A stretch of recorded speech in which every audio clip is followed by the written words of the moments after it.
All right, we're back with another bonus episode, this time on The Matrix Resurrections. Thomas Anderson is a successful video game creator known for his video game trilogy called The Matrix.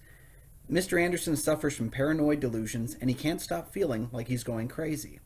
At the same time, he's enamored with a woman at his coffee shop, someone he feels he knows. That's when Bugs and a character straight out of his game arrive to offer him the choice of a lifetime once again. Okay, so I want to get it out right away because I always forget. Christina Ricci's in this movie. I watched it like three times. I was like, oh yeah, that's right. Yeah, she's every time she shows up, I'm like, she's in this movie. And every time she disappears, I'm like, well, that's the end of it. She has like one line of dialogue in this movie. Yeah. I feel like there's a longer movie with her doing more because she isn't like the main credit. She's like the 8th person listed, so she's relatively in this thing. Yeah. And we should point out as well, we're talking spoilers today. Like, there's no way to discuss this movie and have fun without doing spoilers. So, my non-spoiler review, I like the movie. Now it's time to get into spoiler talk. Yeah, it's a hot mess of a movie, but I still enjoy it. I understand why it's made. I read Lana's viewpoint of why she created it. I'm all for that. Mm-hmm. But we have to appreciate that it's still kind of a hot mess, discombobulated little. It's less like consistently well put together. I would make the same argument for the Matrix Resurrections as I would for Spider-Man 3. There's 2 changes I would make that would make the film infinitely better. And with Spider-Man 3, it's the dance and the thing at the nightclub. Get rid of both those scenes, and it's a better movie. With the Matrix Resurrections, I think it is make Jonathan Groff's character not Smith and do something about the action. Because I get the point of the film is less about the action. That's not what this movie's about. No. But I think when you compare it, there's so much action in the film that feels wasted because it's just Neo pushing things. Right. And it's like we could have done something, not add more to it, but just make the stuff that's there a little bit more accessible and malleable. I agree, because a lot of the subplots I'm really not interested at all. Oh, really? None of the subplots, even when they talk to Niobe, it's like...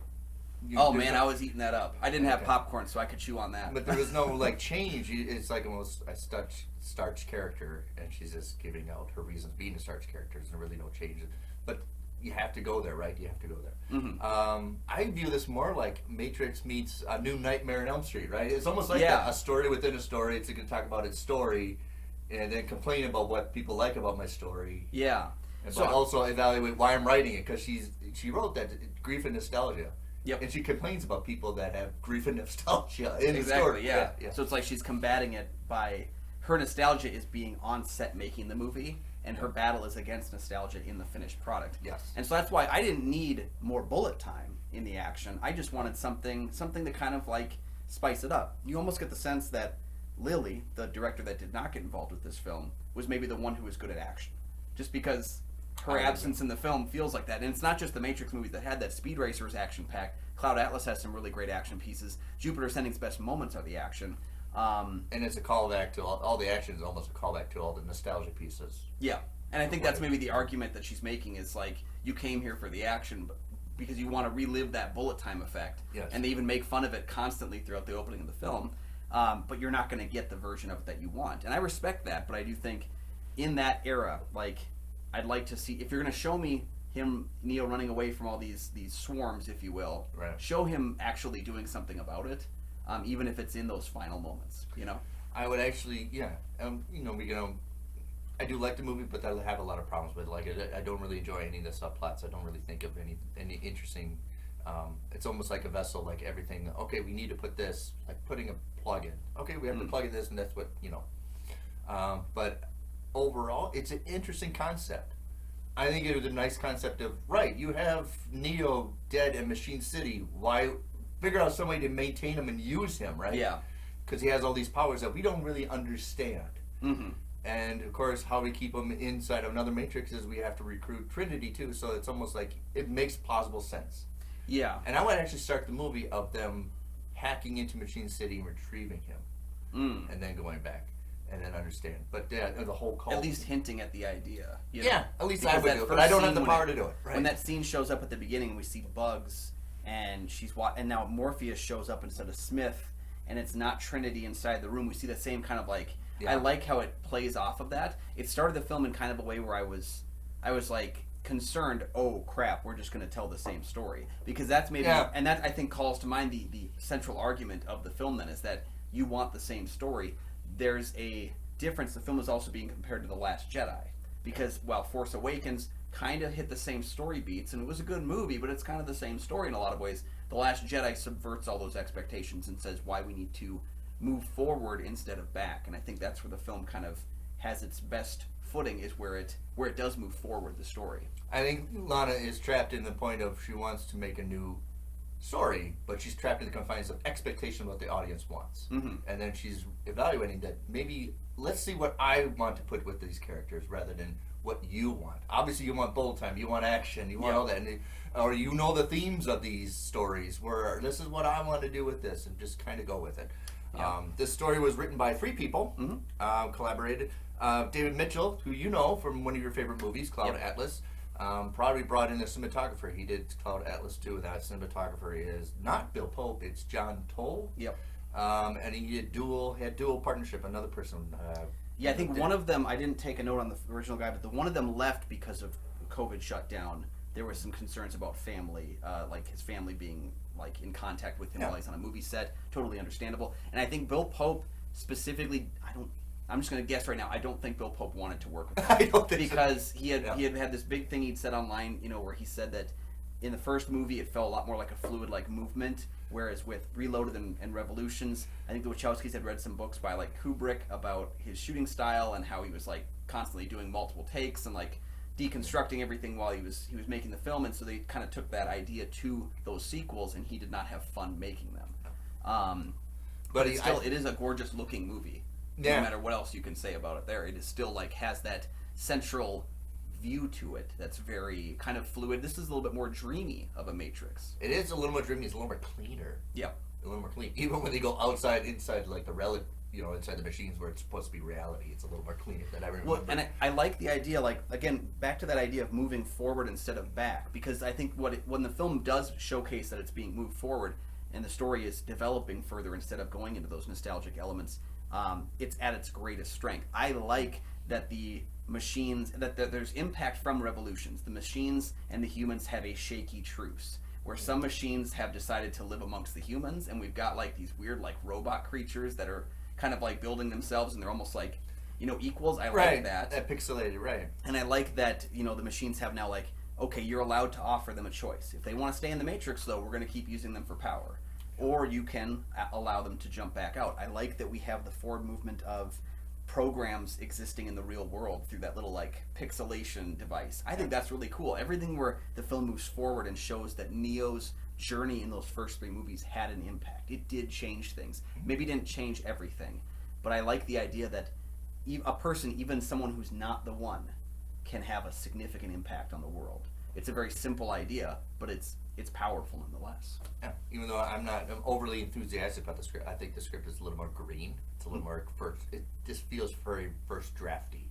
I don't think a lot of revisions to it. It just feels like that. It does lack polish. Yeah, and I think it needed a little more polish to it. But understand that's the Wachowskis. They don't really do that for a lot of their scripts. Jupiter Descending, Bound is a lot of surface dialogue, a lot of exposition. They don't really go in depth with story, and when they do it, it's overly mushy to the point where people criticize that as well.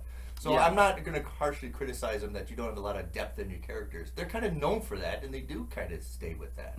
But I think you need to flesh out sequences a little bit better. I think you start with the action of them retrieving Neo in the pod. Then everybody's like, all right, now we're starting on a whole new development. We're going straight off, and then you can kind of give your little philosophy exposition. I'm still going to say it's a lot more like a New Nightmare, where New Nightmare is like, it's over. The franchise, we're not going to make sequels. And even if we do make sequels of Nightmare on Elm Street, it's not going to be the same. It's over. We're gonna do what we want to do with this story if we come back to it. And I get the sensation that's where we leave off in Resurrections at the end too, is don't expect a Matrix 5, if there is one, to be anything like those first movies. We're moving forward. We're doing something new. Which I understand as a writer you have to do. You have to push yourself. You can't retrieve back to what you always used to do. Yeah. It's going to catch you, because that's like nostalgia is poison, right? It's almost like a poison pen of, let's go back to what I used to do. Yep. And Lana and all of them are writing, it's not going to be that way anymore. Well, and I think nostalgia has its place. I think when you have those certain elements of like a character you fell in love with showing back up again with a purpose, it all has its place within the larger framework. It's just that I go to the Wachowskis films not for nostalgia. I go because I want something that I'm going to think about for the next 6 months. Sure. You know, and that was my problem was I saw films like Speed Racer and Cloud Atlas that I wanted to deconstruct and talk to other people about, and no one I knew would really watch them. So like this is kind of nice that this movie at least has a wide scale, release so that people are going to talk about it. If you go online right now, it's people Matrix Resurrections, Don't Look Up, and Licorice Pizza. And everyone either hates them or loves them, and it's fantastic. But as an artist, you enjoy it because you got a reaction. People Yep. are talking about it, whether they hate it, mad at it. I've seen a bunch of videos of people just saying it's trash, but you got a reaction for it. You haven't. That's an artist. That's more important than I adore this movie. Well, At and least you got something. most of the people that I've seen, and I'm not saying all, if you didn't like the movie, that's totally cool, but most of the people I've seen writing about it were mad that it wasn't like the other films. And I in the would movie, also she's argue, telling you, don't expect it to be like. and I would also argue most of those people didn't like Reloaded or Revolutions. And since my favorite Matrix movie is Reloaded, I found a lot to love about this because, again, it does test my thought process with it. I do really like the idea, again, like bringing someone like Niobe in as a legacy character, but not making her a central character in the journey. Like, we spend more time, this is really a Bugs movie in a lot of ways, Jessica Henwick's character, because we spend beginning to end of the film with her. It's a Yahya Abdul-Mateen II film in a lot of ways too, because he is like on the forefront being this new Morpheus character. And I think that's where the film is at its strongest, is introducing new concepts, new characters, and driving us in a direction that works. And if you're a writer, that's what you have to do. You have to introduce new, because you can't just draw back to what was popular back then. It's not going to work. That's what happens. Well, especially, The Matrix isn't going to work because the film is so popular at the time that like everyone was doing a bullet time effect. I was seeing it in Shrek. I was seeing it in, was it Date Movie? Recently, literally Fortnite has that now as a downloadable thing that your character can do on Fortnite, is do bullet times and stuff like that. So it's too much into the popular conscious that if you showed bullet time in Resurrections, I feel like you'd almost get a laugh out of the audience because that's why it wouldn't work. Right? Yeah. And so when you talk about the similarities to New Nightmare, and I said like Last Jedi, there's another thing that comes to mind, and that is the first quarter of the movie, first half of the movie feels very similar to Rick and Morty's Story Train episode. There's a whole episode of the show where they realize that they're on a train that is a story train, and it's going through plots of the show. Train in this and they're deconstructing the idea of what it means to tell a story. That whole episode is about 20 minutes of people just like waxing poetic about story, and that's what this film does at the beginning. They literally say Warner Brothers is making another Matrix, and when we'll do it with or without you, Thomas Anderson. And that's very true to what actually took place. There was a Morpheus origin story in the works for a number of years until Lana Wachowski was like, fine, I'll do one. So,